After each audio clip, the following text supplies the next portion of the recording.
Girls হোস্টেলের মেয়েরা হঠাৎই নিখোঁজ হয়ে যাচ্ছে। পরের দিন তাদের মৃতদেহ উদ্ধার হচ্ছে। দেখে মনে হচ্ছে তারা কোনো বাঘের আক্রমণের শিকার হয়েছে, কিন্তু কলেজ হোস্টেলে বাঘ কোথা থেকে আসবে?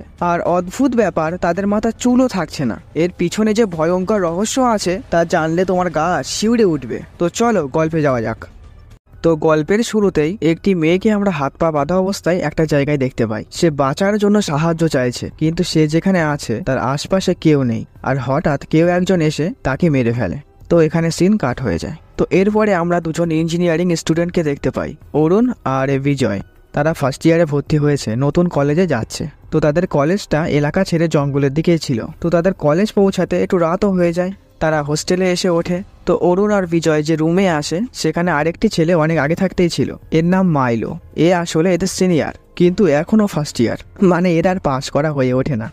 তো সেই দিন রাত্রেবেলায় অরুণ জানালা দিয়ে বাইরে দেখছিল। সে দেখতে পায় জঙ্গলের পাশেই আরেকটি হোস্টেল। তখন মাইলো এসে বলে ওটা গার্লস হোস্টেল। তো পরের দিন ক্লাসরুমে দেখতে পাই প্রফেসর সবার নাম ঠিকানা জিজ্ঞাসা করছে। তো পরিচয় পর্ব শেষে প্রফেসর সবাইকে বলে আমাদের কলেজের পিছনের জঙ্গলে কেউ কখনো যাবে না, কারণ ওই জঙ্গলটি ভালো না। ওখানে হিংস্র জন্তু জানোয়ার আছে, যে কোনো সময় বিপদ ঘটতেই পারে। তো ক্লাস শেষে বাইরে দাঁড়িয়ে বিজয় মেয়ে দেখছে। তো সে বলে স্কুলে ভালো মেয়ে পাইনি বলে কলেজে ভর্তি হলাম, ভাবলাম ভালো মেয়ে পাবো, তো এখানেও দেখছি ভালো মেয়ে নেই। তো মাইলো এসে বলে ফার্স্ট ইয়ারে কোনো মেয়ে ভালো লাগবে না, সেকেন্ড ইয়ারের পর থেকে মেয়েদের সুন্দর লাগবে, ওই জন্য আগে থাকতে পটিয়ে রাখ, পরে কিন্তু আর পটবে না। বিজয় বলে সব থেকে বেশি মেয়ে কোথায় আছে? মাইলো বলে চল ক্যান্টিনে। তো ক্যান্টিনে এসে আমরা দেখতে পাই সেখানে এক কাকু পকোড়া বিক্রি করে, এবং তার পকোড়া বিশাল ফেমাস, মানে সবসময় সেখানে ভিড় লেগেই আছে। এবং সেই ভিড় ঠেলে একটি মেয়ে পকোড়া নিয়ে বেরিয়ে আসে। এই মেয়েটির নাম শ্রুতি। তো শ্রুতিকে দেখে অরুণের মনে তো রবীন্দ্রসঙ্গীত শুরু হয়ে যায়। তো শ্রুতি পকোড়াটা নিয়ে একটা ফাঁকা জায়গায় যায় এবং এদিক ওদিক দেখেই সেই পকোড়ায় থুতু দিয়ে দেয়। এটা দেখে মাইলো বলে গরম জিনিস লোকে ফু দিয়ে খায়, এ থুতু দিয়ে খাবে? তো এরপরে আমরা দেখতে পাই শ্রুতি পকোড়াটা নিয়ে সিনিয়র ছেলেদেরকে দেয়। আসলে এই সিনিয়র ছেলেগুলো এদের উপরে করে, মানে অ্যাকচুয়ালি ওই ভিড় ঠেলে এরা পকোড়া আনতে যায় না, এই ফার্স্ট ইয়ারদের দ্বারাই তা কষ্ট করে আনায়। আর শ্রুতির এই ছেলেগুলোকে সহ্য হয় না, কিন্তু অগত্যা তাকে এই কাজ করতেই হয়। তাই সে প্রতিদিন পকোড়া আনে আর থুতু দিয়ে এদেরকে দেয়। তো ছেলেটি পকোড়া খেতেই যাবে এবং সে সামনে তাকিয়ে এদেরকে দেখতে পায় এরা মুখ কেমন একটা করে আছে। তখন সিনিয়র ছেলেটি এদেরকে ডাকে আর বলে কি হয়েছে রে? তো অরুণরা এসে আমতা আমতা করছে। তখন শ্রুতি অরুণকে বলে প্লিজ প্লিজ কিছু বলো না। আর তখনই সেখানে গার্লস হোস্টেলের ওয়ার্ডেন চলে আসে। ইনি খুব কড়া গোছের, পুরো গার্লস হোস্টেল এনার ভয়ে কাঁপে। তো ইনি সবাইকে ধমক দিয়ে বলে ফার্স্ট ইয়ারে ভর্তি হতে পারোনি, এখন থেকেই আড্ডাবাজি শুরু হয়ে গেছে, হ্যাঁ যাও যে যার ক্লাসে যাও। এবং সব স্টুডেন্ট সেখান থেকে চলে যায়। তো এর পরের সিনে দেখতে পাই সোয়াতি নামে একটা মেয়ে শ্রুতির রুমে শিফট করে, আর ওই ঘরেই রিয়া নামে একটা মেয়ে আগে থাকতেই ছিল। তো স্বাভাবিকভাবেই এদের তিনজনের মধ্যে একটা ভালো বন্ধুত্ব তৈরি হয়ে যায়। তো সন্ধ্যেবেলা হোস্টেলের ওয়ার্ডেন সবাইকে নিচে ডেকেই মিটিং করে। তো সে সবাইকে বলে আমাদের হোস্টেলটা যেহেতু জঙ্গলের মধ্যবর্তী এলাকায়, তাই সবাই 5টার মধ্যেই হোস্টেলে ঢুকে পড়বে। আর আমরা হোস্টেলের মেইন গেট সন্ধ্যে 6টার মধ্যে তালা বন্ধ করে দেব। আর রাত 9টার মধ্যে সবাই শুয়ে পড়বে, কারোর ঘরে যেন লাইট জ্বলতে আমি না দেখি। তো এরপরে সবাই ঘরে আসে। সোয়াতির বাথরুম পায়, সে বাথরুমের দিকে যায়। তার মনে হয় তাকে যারা কেউ ফলো করছে। তো সে অতটা গুরুত্ব না দিয়ে বাথরুমের মধ্যে যায়। হঠাৎ করে লাইট নিভে যায়, সে তো ভয় পেয়ে যায় এবং বাইরে কারোর উপস্থিতি সে অনুভব করে। অতঃপর লাইটও চলে আসে, সবকিছু নর্মাল হয়ে যায়। আচমকা তার বাথরুমের দরজাকেও ধাক্কাতে থাকে। সোয়াতি ভয় পেয়ে বলে আমি ভিতরে, আমি ভিতরে। তো এরপরে আবার সব চুপচাপ। তো সোয়াতি এইবারে খুব ভয় পেয়ে যায়, সে এক দৌড়ে সেখান থেকে বেরিয়ে আসে। তো পরের দিন সকালে আমরা ক্যান্টিনে দেখতে পাই আবার ভিড় লেগেছে। তো শ্রুতি এখানে পকোড়া নিতেই পারে না। তো সে যখন হাল ছেড়ে দিয়ে চলেই আসছে, পিছন দিক থেকে অরুণ তাকে পকোড়া দেয়। তো শ্রুতি পকোড়াটা নিয়ে আবার সেই থুতু দেয়। এবারে আর অরুণ কিছু বলে না। তো তারপরে সে সিনিয়রদের পকোড়াটা দিয়ে আসে। তো এর মধ্য দিয়েই অরুণ আর শ্রুতির মধ্যে বন্ধুত্ব তৈরি হতে থাকে।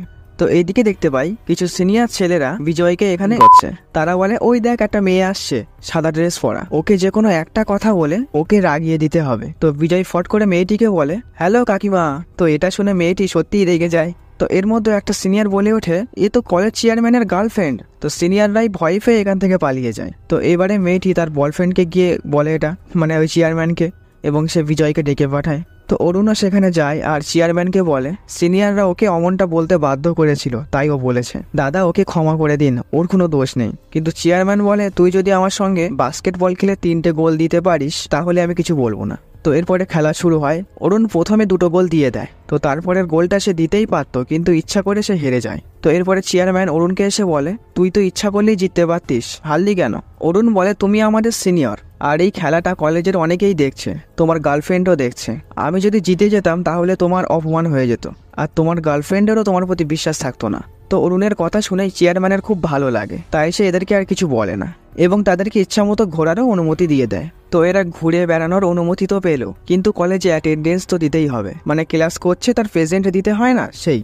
কিন্তু এই অ্যাটেন্ডেন্স শিট আছে সোয়াতির কাছে। তো এরপর এরা প্ল্যান করে মাইলোকে সোয়াতির কাছে পাঠায়। তো মাইলো সোয়াতিকে খানিকটা ভুং ভাং বোঝায় আর বলে কয়েকদিন আমরা কলেজে আসতে পারবো না, তাই আমাদের প্রেজেন্টটা একটু দিয়ে দিও। কিন্তু সোয়াতি রাজি হয় না। তো মাইলো জোরাজোরি করায় সে একটা কাগজ ধরিয়ে দেয় তার হাতে। তো মাইলো ভাবে রোল নাম্বার লেখার জন্য দিয়েছে, তো সে মজা করতে করতে বাইরে আসে। তো অরুণ কাগজটি খুলে দেখে সেখানে লেখা আছে বেশি পাকামি না করে ক্লাসে গিয়ে পড়তে বসো। এরপরে সিন গার্লস হোস্টেলে শিফট হয়। রাতের বেলা সোয়াতিকে দেখতে পায় সে ঘরের মধ্যে বসে ড্রয়িং করছে। তখনই সে বাইরে একটা শব্দ শুনতে পায় এবং সে দরজার নিচ দিয়ে দেখতে পায় বাইরে কেউ হাঁটাহাঁটি করছে। তো সে ভয় পেয়ে যায়। এবার সে তার 2 বান্ধবীকে এটাও বলে, কিন্তু তারাও ব্যাপারটা বিশ্বাস করে না, কারণ হোস্টেলের নিয়ম 9টার মধ্যে সবাই ঘুমিয়ে পড়বে, সুতরাং এই সময় কেউ বাইরে বেরোবে না, এটাই স্বাভাবিক। তো সোয়াতি এটা মানছে না দেখে এরা বাইরে উকি দিয়ে দেখে, কিন্তু কাউকেই দেখতে পায় না। তো তারপরে এরা দরজা বন্ধ করে শুয়ে পড়ে। কিন্তু তারপরেও সোয়াতির মনে খুঁতখুঁতানি যায় না। সে কিছুক্ষণ পরে একা একাই বাইরে আসে। সোয়াতি দেখতে পাই করিডোরের শেষ মাথায় একটা ছায়া মূর্তি দাঁড়িয়ে আছে। সে এবারে সেটা দেখে খুব ভয় পেয়ে যায় এবং ঘরে গিয়ে দরজা বন্ধ করে শুয়ে পড়ে। তো অরুণ বুঝতে পারে এভাবে ও মেয়ে কোনো কাজ করবে না। তো অরুণ এইবারে চালাকি করে শ্রুতিকে ধরে, কারণ শ্রুতির রুমমেট সোয়াতি আর বান্ধবীও বটে। তো অরুণ শ্রুতিকে বলে রাতে সোয়াতি যখন ঘুমিয়ে পড়বে ওর ব্যাগ থেকে খাতাটা বার করে আমাদের প্রেজেন্টটা দিয়ে দেবে। শ্রুতি বলে ছি, এসব নোংরা কাজ আমি করতে পারবো না। অরুণ বলে এটা জঘন্য কাজ, তাই না? তাহলে তুমি যেটা ক্যান্টিনে করো প্রতিদিন সেটা কি? তো মাইলোর একটা অভ্যাস ছিল সবসময় ছবি তোলা। তো শ্রুতি যখন পকোড়ায় থুতো দিত সেই ছবিগুলো সে তুলে রেখেছিল। তো ছবিগুলি অরুণ শ্রুতিকে দেয় আর বলে যদি আমাদের কথা না শোনো তাহলে এই ছবিগুলো কিন্তু সিনিয়রদের দেখিয়ে দেবো। তো শ্রুতি ছবিগুলো ছিঁড়ে দেয় আর বলে এই তো ছবি আর নেই, কি করবে? তখন এরা জামা খুলে দেখায় তাদের কাছে ওই ছবি আরো অনেক আছে। তো শ্রুতি তো এইবারে ফেসে যায় এবং এদের কাজ করে দিতে এসে বাধ্য হয়। তো এরপরে একটা গানের মধ্য দিয়ে এদের লাভ স্টোরিটা দেখানো হয় এবং তাদের একসঙ্গে কাটানো কিছু মুহূর্তও দেখতে পাই। তো এর পরের দিন রাত্রেবেলা দেখতে পাই সোয়াতি কাপড় ধুচ্ছিল আর শ্রুতি অরুণের সঙ্গে এমনি কথা বলছিল এবং সোয়াতির সঙ্গে টুকটাক কথা বলছিল। তো শ্রুতির ফোনে চার্জ শেষ হয়ে যাওয়ায় সে নিচে চলে আসে। তো এরপরে সোয়াতি ছাদে একাই ছিল। তো এরপরে সে কাপড় ধুয়ে মেলার কোনো জায়গা না পেয়ে সে ছাদে উঠে আসে। তো সে এবারে একে একে কাপড়গুলো মেলছে এবং সেখানে ভালোই হাওয়া হচ্ছিল এবং সেখানে একটি কাপড় উড়ে যায়, কিন্তু কাপড়টি একটা জায়গায় গিয়ে আটকে যায়। সোয়াতি সেদিকে তাকিয়ে ভয় পেয়ে যায়। সে দেখতে পায় সেখানে একটা বিভীষিকা মূর্তি দাঁড়িয়ে আছে এবং সেটা তার দিকে এগিয়ে আসতেই সে ভয় পেয়ে পালাতে গেলে ওই কাপড় মেলা তারে তার গলা আটকে যায় এবং সে ছাদেই পড়ে যায়। আর তখনই সেই লোকটি তার পা ধরে টেনে নিয়ে চলে যায়। তো সকালবেলা একটি ছেলে ওই জঙ্গলের দিকে বাথরুম করতে গিয়ে সোয়াতির বডি দেখতে পায়। তো এরপরে সেখানে আস্তে আস্তে লোক জড়ো হয়ে যায়। তো সোয়াতির বডি দেখে পুলিশ অনুমান করে সোয়াতিকে হয়তো কোনো চিতায় আক্রমণ করেছিল, কারণ সোয়াতির মুখে আঁচড়ের দাগ। তো এরপরে সোয়াতিকে নিয়ে যাওয়া হয়। তো এরপরে পুলিশ কলেজের প্রিন্সিপালের সঙ্গে কথা বলতে আসে। তো প্রিন্সিপাল পুলিশকে বলে স্যার এই খবরটা মিডিয়ায় জানাজানি হয়ে গেলে আমাদের কলেজের তো বদনাম হয়ে যাবে, আর তাতেই জঙ্গলের মধ্যে কলেজ, বুঝতেই তো পারছেন অনেক সমস্যা। পুলিশ বলে কি করব, আমাদের কাজ তো আমাদের করতেই হবে। তখন প্রিন্সিপাল বেশ মোটা অঙ্কের টাকাই পুলিশকে ঘুষ দিয়ে দেয়। তো পুলিশ টাকা পেয়ে এই কেসের ইনভেস্টিগেশন আর ভালোভাবে করেই না, তারা ব্যাপারটা যথাযথ করে চলে যায়। তো সোয়াতির বাবা মা হোস্টেলের ওয়ার্ডেনের কাছে এসে বলে আমরা মেয়েকে কত আশা নিয়ে কলেজে পাঠিয়েছিলাম, এখানে ভালো পড়াশোনা হয় বলে ভেবেছিলাম মেয়েটা অনেক বড় হবে, কিন্তু এইভাবে যে সব শেষ হয়ে যাবে আমরা ভাবতে পারিনি। ও আমাদের একমাত্র মেয়ে ছিল। পুলিশও ভালো করে তদন্ত করলো না। তো শ্রুতিরা এসে সোয়াতির সব জিনিসপত্র তার মা বাবাকে দিয়ে দেয় আর স্মৃতি হিসাবে সোয়াতির ড্রয়িংগুলো তাদের কাছেই রেখে দেয়। তো শ্রুতি এসে অরুণকে বলে আমি যদি সোয়াতিকে একা রেখে সেদিনকে না আসতাম তাহলে ও আজকে বেঁচে থাকতো, সব আমার জন্যই হয়েছে। অরুণ বলে তুমি নিজেকে অপরাধী ভাবছো কেন, তোমার তো এতে কোনো হাত নেই। শ্রুতি বলে সোয়াতি আমাকে বলেছিল ও হোস্টেলে কোনো এক বিভীষিকাময় মূর্তি দেখেছিল, আমি তখন ওর কথা বিশ্বাস করিনি। সোয়াতিকে হয়তো চিতাবাঘ মারিনি, অন্য কিছু হতে পারে। অরুণ বলে চিতাই হবে, কারণ ওর মুখে তো আঁচড়ের দাগ আছে, তাই না? আর এইসব নিয়ে তুমি অত ভেবো না, আরো টেনশন বাড়বে। অরুণ ও তার বন্ধুরা বাস্কেটবল খেলছিল। তো অরুণদের কাছে তাদের সিনিয়র একটা মেয়ে আসে, এর নাম মায়া। তো মায়া অরুণকে বলে সোয়াতি তোমাদের বন্ধু ছিল তাই না? অরুণ বলে হ্যাঁ। মায়া বলে সোয়াতির একটা ড্রয়িং আমি কলেজ ম্যাগাজিনে দেখেছিলাম, সোয়াতির আসল ড্রয়িংটা তোমাদের কাছে আছে? অরুণ বলে আমাদের কাছে নেই, ওটা শ্রুতির কাছে আছে। তো মায়া অরুণকে বলে ঠিক আছে, ওই ড্রয়িংটা নিয়ে বিকেল 4টের দিকে দেখা করো, একটা বিশেষ দরকার আছে। তো বিকেলবেলা অরুণ ড্রয়িং নিয়ে মায়ার সঙ্গে দেখা করে। তো এরপরে মায়াও একটা ড্রয়িং বার করে এবং আমরা দেখতে পাই মায়া যে ছবিটা বার করেছে আর অরুণ যেটা এনেছে মানে সোয়াতি যেটা এঁকেছিল এই ছবি দুটি একদম সেম টু সেম। মায়া বলে এই ছবিটা করেছিল আমার বন্ধু পূর্ণিমা, ছবিটা 4 বছর আগে আঁকা হয়েছিল, এই ছবি আঁকার পরে সে মারা যায়। আর এই ছবিটা এঁকেছে তোমার বন্ধু সোয়াতি 4 বছর পরে, এও মারা গেছে। মায়া বলে আমি ভেবেছিলাম আমার বান্ধবী হয়তো চিতাবাঘের আক্রমণেই মারা গেছে, কিন্তু কলেজ ম্যাগাজিনে সোয়াতির ওই ছবিটা দেখে আমার সন্দেহ হয়েছে যে এটা কোনো চিতাবাঘের কেস নয়, এর পিছনে আছে অনেক বড় রহস্য।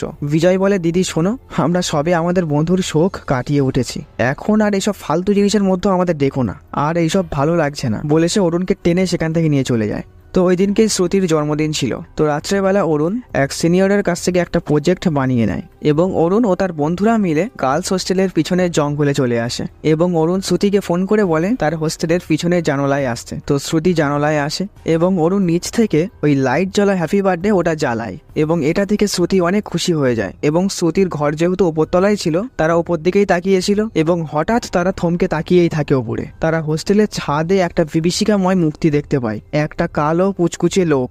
সেই লোকটিকে দেখে অরুণদের সিদ্ধারা দিয়ে যেন হিমস্রোত বয়ে যায় এবং তারা ভয় পেয়ে সেখান থেকে পালিয়ে যায়। তো পরের দিন সকালে প্রিন্সিপাল এদেরকে ডাকে, কারণ তারা যে চুরি করে গার্লস হোস্টেলে গেছিল এটা প্রিন্সিপাল জানতে পেরে গেছে, তাই তাদেরকে 1 সপ্তাহের জন্য সাসপেন্ড করে দেয় আর লাস্ট ওয়ার্নিং দিয়ে দেয় যে পরবর্তীতে আর কোনো সমস্যা করলে একেবারে কলেজ থেকেই বার করে দেবে। অরুণরা কাল রাতে গার্লস হোস্টেলের ছাদে যা দেখেছিল সেটা বলতে যায়, কিন্তু প্রিন্সিপাল কোনো কথাই পাত্তা দেয় না, সে তাদেরকে ধমক দিয়ে ঘর থেকে বেরিয়ে যেতে বলে। তো সেখান থেকে বেরিয়ে আসতে আসতে তারা আলোচনা করতে থাকে যে এই প্রিন্সিপাল আমাদের থেকে কিছু না কিছু লুকাচ্ছে। তো অরুণরা এইবারে মায়ার কাছে আসে, কারণ অরুণরাও এইবারে বুঝতে পেরেছে সত্যিই ওই ছবির সঙ্গে কোনো না কোনো কানেকশন তো আছেই। মায়া বলে যেভাবেই হোক আমাদের এর পিছনের আসল রহস্য খুঁজে বার করতে হবে, রহস্য বার করতে গেলে আমাদের জানতে হবে এর আগে কলেজে আর কত মেয়ে মারা গেছে এইভাবে, আর এইটা জানার জন্য আমাদের কলেজের রেজিস্টার খাতা আমাদের চেক করতে হবে। অরুণ বলে ও রেজিস্টার খাতা আমরা কোথায় পাবো তা? মায়া বলে প্রিন্সিপাল স্যারের রুমে আছে, ওখান থেকে ওরা চুরি করতে হবে। তো যখন প্রিন্সিপাল টিফিন করতে যায় আর এই ফাঁকে এরা প্রিন্সিপালের রুমে ঢুকে যায় এবং সারা ঘর তন্ন তন্ন করে খুঁজতে থাকে, তারা রেজিস্টার খাতা পাচ্ছেই না। তো তারপরেই পাশের একটা ঘরে মানে যেখানে আর কি সব পুরনো ফাইলপত্র থাকে সেখানে ঢুকে যায়। তো সেখানে গিয়ে তারা খাতাটা পায় আর তারা ঘর থেকে বেরোতেই যাবে এমন সময় সেখানে কলেজে অনার বা মালিক চলে আসে আর এরা সেখানেই লুকিয়ে থাকে। তো প্রিন্সিপাল কলেজের অনারকে বলে যে কলেজে এইসব ঘটনা ঘটছে, পুলিশকে আর কতক্ষণ মুখ বন্ধ করিয়ে রাখবো। তো কলেজের অনার বলে যা হওয়ার হয়ে গেছে, এইসব বিষয় কলেজের বাইরে কোনো মতেই যেন না যায়, তার জন্য যা করতে হয় করব। তো তারপর এরা কথা বলতে বলতে বাইরে আসলেই অরুণরাও সেখান থেকে লুকিয়ে বেরিয়ে আসে। তো অরুণরা এবারে মায়ার কাছে খাতা নিয়ে আসে এবং সেখানে তারা চেক করে জানতে পারে পূর্ণিমা বা সোয়াতির মতো আরো 8 জন মেয়ে এইভাবে মারা গেছে। তাদের মধ্যে একটি মেয়ে হচ্ছে এই কলেজের ওয়াচম্যানের মেয়ে, আর ওয়াচম্যান এখন আর এই কলেজে কাজ করে না, সুতরাং তার বাড়ি যেতে হবে, কারণ ওয়াচম্যান হয়তো কিছু না কিছু জানেই এই ব্যাপারে। তো অরুণরা খোঁজে খোঁজে সেই ওয়াচম্যানের বাড়িতে চলে আসে, মানে মেয়েটি মারা গেছে এরা জানে না এমন একটা ভাব নিয়ে আসে। বিজয় বলে তার বিয়ের নেমন্তন্ন করতে সে এসছে। তো ওয়াচম্যান তাদেরকে ঘরে নিয়ে আসে, তারা দেখতে পায় ওয়াচম্যানের মেয়ের ছবি দেয়ালে টানানো আছে। তো তারপরেও এরা না জানার ভান করে বলে যে তাদের বান্ধবী কোথায়। ওয়াচম্যান বলে ও বাইরে গেছে, আসলে বলে দেবো। তখন অরুণ বলে আপনার মেয়ে বেঁচে আছে? তখন ওয়াচম্যান বলে আপনারা কে? তখন অরুণ বলে আমরা কলেজের স্টুডেন্ট, আমরা সত্যিটা জানতে এসেছি। কিন্তু ওয়াচম্যান তাদেরকে ঘর থেকে বের করে দিতে চায়, আর তখনই পাশের একটা বন্ধ ঘরে আওয়াজ আসতে থাকে। তো ওয়াচম্যান অরুণদেরকে ঘর থেকে বের করেই দেয়, কিন্তু অরুণ ওয়াচম্যানকে ছাড়িয়ে দৌড়ে এসে ওই ঘরের দরজা খুলে ফেলে এবং সে চমকে ওঠে। ওয়াচম্যান তার মেয়েকে সিগল দিয়ে বেঁধে রেখেছে এবং সে পাগলের মতো আচরণ করছে। তখন অরুণ ওয়াচম্যানকে বলে এইবারে সব ঘটনা খুলে বলুন কি হয়েছে। তো ওয়াচম্যান বলতে শুরু করে মনি আমার মেয়ে খুবই পড়াশোনায় ভালো ছিল এবং আমরা বাবা মেয়ের মধ্যেও এখানে একটা মিষ্টি সম্পর্ক দেখতে পাই। তো মনি পড়াশোনার পাশাপাশি ভারতনাট্যম করতো। তো এমনই একদিন গার্লস হোস্টেলে সব মেয়ে ফিরে আসলেও মনি আর ফিরে আসে না, তার বান্ধবীরাও বলতে পারে না যে মনি কোথায় গেছে। তো ওয়াচম্যান অনেক খোঁজে কিন্তু তারপরেও তার মেয়েকে পায় না। এদিকে রাত হয়ে গেছে কিন্তু তারপরেও মনি আসে না। তো পরের দিন সকালবেলা ওয়াচম্যান প্রিন্সিপালের কাছে এসে বলে স্যার আমার মেয়েকে কাল থেকে খুঁজে পাচ্ছি না। প্রিন্সিপাল বলে তুমি এখানকার ওয়াচম্যান আর তোমার মেয়েই হারিয়ে গেছে? দেখো বন্ধুদের সঙ্গে হয়তো ঘুরতে গেছে। ওয়াচম্যান বলে স্যার ও গেলে আমাকে বলে যেত, আর ও শহরের কিছুই চেনে না, একা কোথাও যাবেও না। স্যার আমি পুলিশে গিয়ে একটা ডায়েরি করব? প্রিন্সিপাল বলে না না, কোনো ডায়েরি করতে হবে না পুলিশে, ও আপনার মেয়ে চলে আসবে। তো ওয়াচম্যান জোরাজোরি করায় প্রিন্সিপাল বলে আপনি দেখেন গিয়ে আপনার মেয়ে হয়তো কার সঙ্গে পালিয়ে গেছে। মানে প্রিন্সিপাল কোনো মতেই ওয়াচম্যানকে পুলিশের কাছে যেতে দিতে চায় না। না। আর তখনই একটা ম্যাডাম এসে বলে, আপনার মেয়ে কলেজের পিছনের জঙ্গলে পড়ে আছে, ও মারা গেছে, চিতাবাঘ আক্রমণ করেছিল কাল রাতে। এই কথা শুনে ওয়াচম্যান সেখান থেকে পাগলের মতো দৌড়ে জঙ্গলে চলে আসে এবং সেখানে গিয়ে সে দেখতে পায় তার মেয়ে রক্তাক্ত অবস্থায় পড়ে আছে। তো ভাগ্যক্রমে তখনও মণি বেঁচে ছিল, তার শ্বাস কোনো রকমে চলছিল। তো এরপরে মণিকে নিয়ে হসপিটালে আসা হয়। তারপরে মণির জ্ঞান ফিরলে তার বাবাকে সে বলে সে রাত্রেবেলা জল খাওয়ার জন্য বাইরে বেরিয়েছিল এবং একটা ভয়ঙ্কর লোক আসে, সে পুরো কালো ছিল, তার মুখেই দেখতে পাইনি আমি, সে আমাকে মেরে অজ্ঞান করে ফেলে। তারপরে যখন আমার জ্ঞান ফিরে তখন আমি নিজেকে আবিষ্কার করি একটা ঘরের মধ্যে আমি বাধা অবস্থায় পড়ে আছি, আর আমার সামনে আরো একটি মেয়ে আছে, মানে ওই লোকটি তাকেও কিডন্যাপ করে নিয়ে এসছে। আর ওই ভয়ঙ্কর লোকটি ওই মেয়েটিকে পাথর দিয়ে থেতলে মেরে ফেলে। আর এই দৃশ্য দেখে তো আমি ভয় পেয়ে যাই এবং লোকটির কাছে অনেক কাকুতি মিনতি করি আমাকে ছেড়ে দেওয়ার জন্য। আমি একমাত্র মেয়ে, আমি চলে গেলে আমার বাবার কি হবে? আমি এখান থেকে বাইরে গেলেও কাউকে কিচ্ছু বলবো না, কিন্তু ওই ভয়ঙ্কর লোকটি পাথর দিয়ে তাও মারে। তো তারপরে চিতাবাঘের থাবার মতো একটা গ্লাভস পরে আমার মুখে আঁচড় কেটে দেয়। তারপরে ও ভেবেছিল আমি মারা গেছি, ওই জন্য সে জঙ্গলে আমাকে ফেলে দিয়ে যায়। তো এরপরে ওয়াচম্যান তার মেয়েকে নিয়ে প্রিন্সিপালের কাছে এসে এই ঘটনাগুলো বলে, কিন্তু প্রিন্সিপাল এসব কথা বিশ্বাসই করে না। আবার উল্টে বলে আপনার মেয়ে হয়তো কোন ছেলের সঙ্গে পালিয়ে গেছিল, ও এই হাল করে ওকে ফেলে গেছে, তাই এখন মিথ্যে মিথ্যে গল্প বানাচ্ছে। এবং প্রিন্সিপাল মনির চরিত্র নিয়ে আরো বাজে বাজে কথা বলে। এতে মনি খুব কষ্ট পায়, সে ভাবতে থাকে যে তার কথা কেউ বিশ্বাসই করলো না, সে কি এতটাই খারাপ? এবং এক পর্যায়ে সে মানসিকভাবে অত্যন্তই ভেঙে পড়ে। তারপরে আস্তে আস্তে সে পাগল হয়ে যায়, তাই ওয়াচম্যান মনিকে বেঁধে রেখেছে। তো এরপরে অরুণরা কলেজে ফিরে আসে এবং সে ভারতনাট্যমের কিছু বই জোগাড় করে এবং যে 8টি মেয়ে মারা গেছে তাদের মধ্যে একটা মিল খুঁজে পায় যে এই 8 জনই ভারতনাট্যম জানতো, আর অরুণও জানে তার বান্ধবী সোয়াতিও ভারতনাট্যম জানতো। তো অরুণ এইবারে বুঝতে পারে যে এদেরকে মারছে সে কোনো সাধারণ মানুষ নয়, সে একজন সিরিয়াল কিলার। তো এরপরে অরুণ মায়াকে ডাকে এবং বলে কলেজে সবাই বিশ্বাস করছে মেয়েগুলোকে চিতাবাঘই মেরেছে, কিন্তু আসলে তা ঘটেনি, আসলে এর পিছনে একজন মানুষ আছে আর সে কিলার, সে ভারতনাট্যম জানা মেয়েদেরকেই মারছে। তো অরুণ হোস্টেলের পিছন দিকে আসে এবং সে আন্দাজ করতে পারে যে এই পাঁচিল টোপকেই সে হোস্টেলে ঢোকে এবং মেয়েদের তুলে নিয়ে যায়। তো অরুণরাও ওই পাঁচিল টোপকে ওই জঙ্গলের মধ্যে ঢোকে এবং মাইলো প্রত্যেকটা দিকের ছবি তুলতে থাকে। তো এরা জঙ্গলের মধ্যে তেমন সন্দেহজনক কিছুই দেখতে পায় না। তো এরপরে সন্ধে হয়ে যাওয়ায় সেখান থেকে তারা চলে আসে। তো রাত্রেবেলা অরুণ যখন শ্রুতির সঙ্গে কথা বলছিল তখন অরুণ ওই ছবিগুলো নাড়াচাড়া করতে করতে একটা ছবি দেখে সে চমকে ওঠে, কারণ ওই ছবির পিছনে সে ওই ভয়ঙ্কর কালো লোকটিকে সে দেখতে পেয়েছে। অরুণ এইবারে বুঝতে পারে মায়া তাদের সঙ্গে ছিল, তার মানে এইবারে মায়ার বিপদ ঘটতে চলেছে। তাই সে সঙ্গে সঙ্গে মায়াকে ফোন করে, কিন্তু মায়া ফোন তুলছেই না, কারণ মায়াও সেই সময় ছাদের দিকে দেখতে গেছিল যে ওই লোকটি আদৌ আছে কিনা। আর আচমকায় ওই লোকটি চলে আসে এবং ওই লোকটিকে দেখে মায়া খুব ভয় পেয়ে যায় এবং সে সেখান থেকে পালাতে থাকে, কিন্তু সেই লোকটির সঙ্গে সে পারে না। সেই লোকটি মায়াকে ধরে ডি ব্লকের ছাদে নিয়ে যায়। আর অরুণ মায়াকে ফোনে না পেয়ে তাদের হোস্টেলের জানালা দিয়ে গার্লস হোস্টেলের দিকে তাকিয়ে থাকে। আর তখনই অরুণের চোখে ওই লোকটি পড়ে, সে দেখতে পায় লোকটি ছাদের কান নিচে দাঁড়িয়ে আছে এবং মায়ার চুরির মুঠি ধরে তাকে ছাদের সাইডে ঝুলিয়ে রেখেছে এবং অরুণের সামনেই তাকে ওপর থেকে নিচে ছেড়ে দেয় এবং মায়া মারা যায়। তো এরপর থেকে অরুণ মানসিকভাবে ভেঙে পড়ে যে তার জন্য অ্যাকচুয়ালি তো মায়া মারা গেছে, কারণ তার সঙ্গে সে জঙ্গলে না গেলে ওই লোকটির টার্গেট হয়তো মায়া হতো না। তো এরপরে শ্রুতি অরুণের কাছে এসে বলে কি হয়েছে বলো তো, আমার থেকে তোমরা কি লুকাচ্ছ? তো এরপরে অরুণ সব বলে। অরুণ শ্রুতিকে ওই ছবিটি দেয় আর বলে এই ছবিটা কলেজের সমস্ত মেয়েকে দেখাও, যদি কেউ এই ছবিটা এঁকে থাকে তাহলে আমাকে ফোন করে সঙ্গে সঙ্গে বলো, আর যদি কোনো মেয়ে ভারতনাট্যম জেনে থাকে সেটাও আমাকে বলো। তো অরুণ এইবারে মাইলোকে বলে এই কলেজে সব থেকে পুরনো মানুষ কে আছে? মাইলো বলে পুরনো লোক বলতে ক্যান্টিনের ওই পকোড়াওয়ালাই আছে, আর তো কেউ চিনি না। অরুণ বলে ঠিক আছে, ওর কাছেই যাওয়া যাক। তো অরুণ পকোড়াওয়ালার কাছে এসে বলে আচ্ছা কাকা, এই কলেজে মেয়েগুলো মারা যাচ্ছে এ ব্যতীত আর কোনো অস্বাভাবিক ঘটনা কি ঘটেছিল এর আগে? তো কাকা কিছুটা ভেবে বলে যখন এই কলেজে ডি ব্লক তৈরি করা হচ্ছিল তো যে রাজমিস্ত্রিরা তৈরি করছিল তাদের মধ্যে কালী নামে একজন ছিল, আর ওর নেচারও ভালো ছিল না। তো এমনই একদিন হোস্টেলের একটি মেয়ে স্নান করছিল আর কালী লুকিয়ে লুকিয়ে তা দেখছিল। তো মেয়েটি একসময় কালীকে দেখে ফেলে এবং সে চিৎকার করে ওঠে। তারপরে কলেজের সবাই কিছু জানিয়ে দেয়। তারপরে কলেজের সব ছেলেরা মিলে কালীকে গাছের সঙ্গে বেঁধে বেধড়ক পেটায় এবং তার ছোট ভাইটাও বাস্ট করে দেয়। তো তারপরে তাকে থানায় চালান করে দেয়। তো পুলিশ যখন তার নাম ঠিকানা জিজ্ঞাসা করে, এ যখন বলে তার নাম কালী, গ্রাম মাসিনাগরি, তখন পুলিশ ভয় পেয়ে যায় এবং তাকে তাড়াতাড়ি করে জেলের মধ্যে ভরে দেয়। তো ইন্সপেক্টর কলেজ স্টুডেন্টদের বলে এই কালী খুবই ভয়ঙ্কর একটা লোক, এর আগে আমার ওই কালীদের গ্রামে পোস্টিং ছিল, তখন এমন ঘটনা ঘটেছিল যা ভাবলেই গা শিউরে ওঠে। তখন কালীর বয়স ছিল 15 বছর আর ও তখন থেকেই গ্রামের মেয়েদের লুকিয়ে লুকিয়ে স্নান করা দেখতো। তো কালী লুকিয়ে লুকিয়ে ভাড়ের মধ্যে কিছু একটা রাখছিল। তখন কালীর বাবা এসে বলে কি রাখছিস ভাড়ের মধ্যে?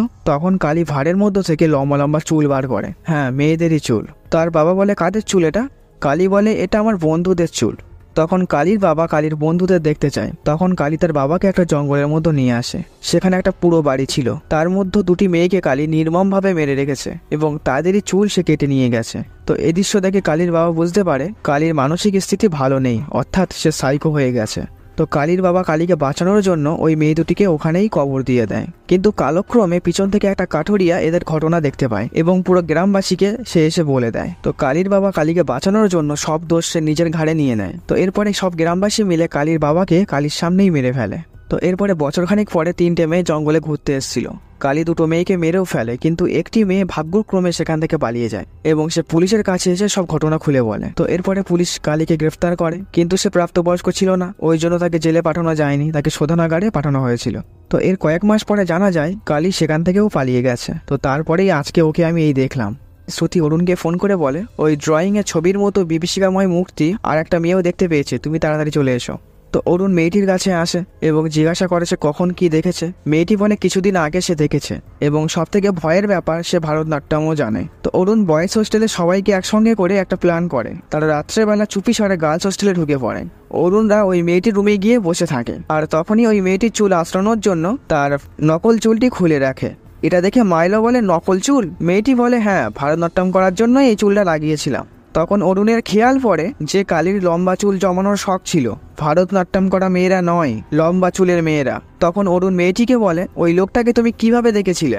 মেয়েটি বলে আমি রাত্রেবেলা যাচ্ছিলাম আর ওই লোকটিকে দেখেছিলাম ও শ্রুতির রুমের দিকে তাকিয়ে আছেন। আর তখনই রিয়া অরুণকে ফোন করে আর বলে ওই লোকটি আমাকে মেরে শ্রুতিকে তুলে নিয়ে চলে গেছে। তো অরুণরা সঙ্গে সঙ্গে ঘর থেকে বেরোতে যায়, কিন্তু ঘরে দরজা খুলছে না। আসলে হোস্টেলের ওয়ার্ডেনই দরজা বন্ধ করে দিয়েছেন। অরুণ ঘরের মধ্য থেকে দরজা খোলার রিকোয়েস্ট করতে থাকলে ওয়ার্ডেন বলে তোকে আজকে হাতে নাতে ধরেছি, তোকে বলেছিলাম না গার্লস হোস্টেলের ধারে পাশেও আসবি না, এইবারে সোজা প্রিন্সিপালকে বলবো তোদের কলেজ থেকে যেন বের করে দেয়। অরুণ বারবার বলতে থাকে ম্যাম দরজাটা খুলুন, শ্রুতি খুব বিপদে, ওই লোকটি ওকে তুলে নিয়ে গেছে, কিন্তু ওয়ার্ডেন তা বিশ্বাস করে না। কিন্তু কিছুক্ষণ পরে ওয়ার্ডেন এমনি দরজা খুলে দেয়। অরুণরা বাইরে বেরিয়ে দেখে ওয়ার্ডেন পুরো থম মেরে দাঁড়িয়ে আছে এবং সে সামনের বিল্ডিং এর ছাদে তাকিয়ে আছে। অরুণ সেদিকে তাকাতেই দেখে কালী শ্রুতির চুলির মুঠি ধরে ছাদের কান নিচে দাঁড়িয়ে আছে।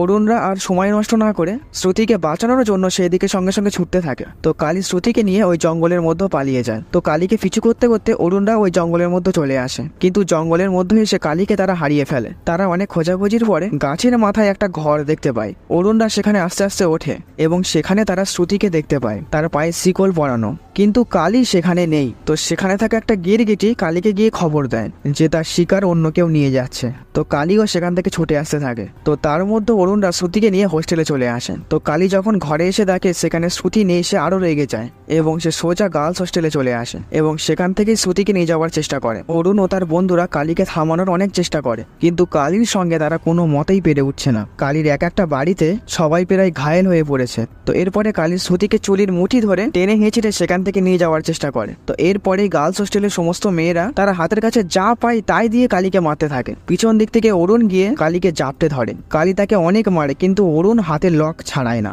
তো এরপরে সবাই একসঙ্গে মারতে থাকায় কালী সেখানেই পড়ে যায়। তারপরে সমস্ত মেয়েরা কালীর ঘাড়ে উঠে উদম মারতে থাকে এবং কালী ফিটুনি খেতে খেতে সেখানেই মারা যায়।